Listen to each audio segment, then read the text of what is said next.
Saçım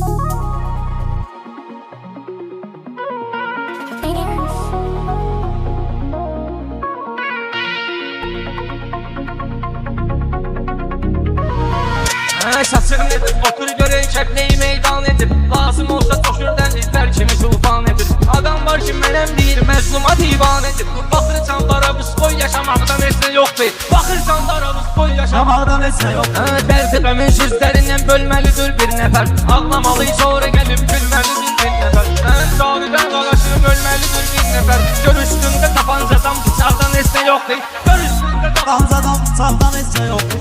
İstinaya peygambər həyəcanla çatdı. Həccətim ucaq ölümü təsbiqələr yarattı. Allah dava turdağına bir də nəzərlə attı. Bir də gördülər ki o boyda dağdan heç nə yoxdur. Bir də gördülər ki o boyda dağdan heç nə yoxdur. Düşmənimin düşmənidir düşmənim. Rəqiblərin canına meydanda kəsildim qənim. Sən nə bilirsən oğlumdan uşağımdan mənim. Ola bilər ki elə görünür uzaqdan heç nə yoxdur. Ola bilər ki elə görünür uzaqdan heç nə yoxdur. Bitirə bizi zəlzələ görsənir ki rəqiblərin canına düşən bəlbələ görsənir ki ala əlinin viduqasından belə görsənir ki lirikadan, kakosdan, qarağandan heç nə yox.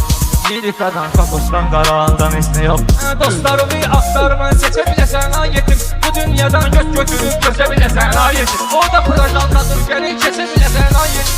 Ona görə ağ yollarında dolardan heç nə yoxdur. Ona görə ağ yollarında dolardan heç nə yoxdur. Haqqı deyirsən sərgər cümbanın deyim sənə. Sən mənə zamit diginin cananın deyim sənə. Yetim başım kəsəlləşir dərmanın deyim sən. Türkə sarı sütmüyle sərmizağdan heç nə yoxdur. Türkə sarı sütmüyle sərmizağdan heç nə yoxdur. Var bu meydanda elə soydura bilməzsən.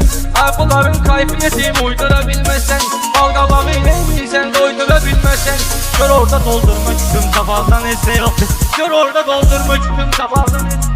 Belə də ki sağlıq deyilir fırınım karum filarum kalar boğul deyip sonra koyaram sumkıya. Aydın əmi gətirəcəyəm bunları aksum fiya. Bir balada ses gəlir oturazaqdan heç nə yoxdur. Bir balada ses gəlir oturazaqdan heç nə yoxdur.